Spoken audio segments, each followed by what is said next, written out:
All right. So Frank Zellerhoff, tell us a little bit about who you are.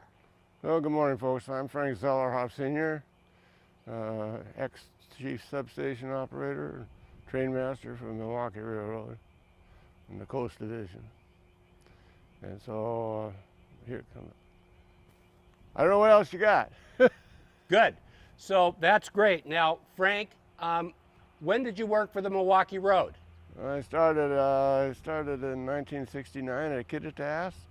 I signed on as a substation maintenance helper, and then there was a kind of an emergency after. Well, I worked at Doris for a while, and I came up here to Elum, did some maintenance work, and then there was an emergency around Christmas of '69. They didn't have an operator at Cedar Falls. They wanted to run a work extra E39, and so I was asked if I thought I could run a substation, and like I said, I opened my big mouth and I said yes.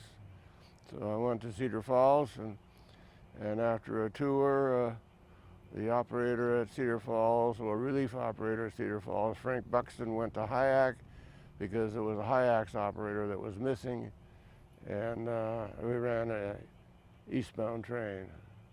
I stood at the switchboard for like 2 hours. I needed to take a leak afterwards. Perfect. All right.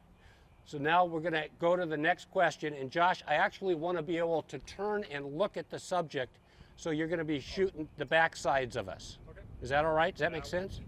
All right. Okay, so here we go. All right.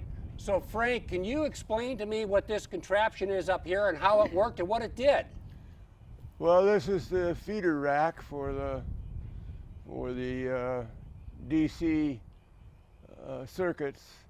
These 3 rods right in the center, they controlled the trolley to the west, and the one on this end controlled the trolley to the east, and the one in the center was a run-through. And this little outfit right up here with the little wires where the bird is sitting, that's a lightning arrestor for the phone circuit.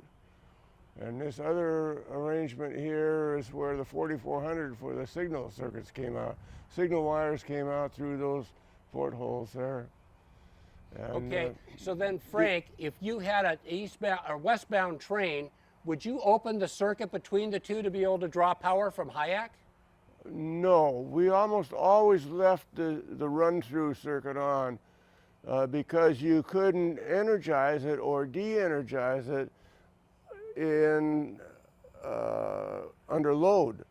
So you planned ahead of time. So if there was let's say there was a problem at Easton with maybe the broken rail or something, so you could open that circuit. You had no activity going there, so you could open that circuit. But if you had a train running there, you couldn't open that. That was not, you'd have to throw a circuit breaker to open it.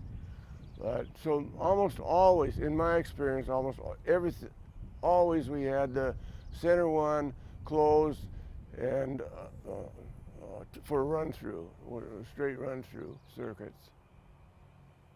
Great. All right. Frank, let's take a look inside the building, and I want you to be able to share what some of the elements were inside. So let's take a trip inside, folks. Do you want to? And then we're just going to start out right in the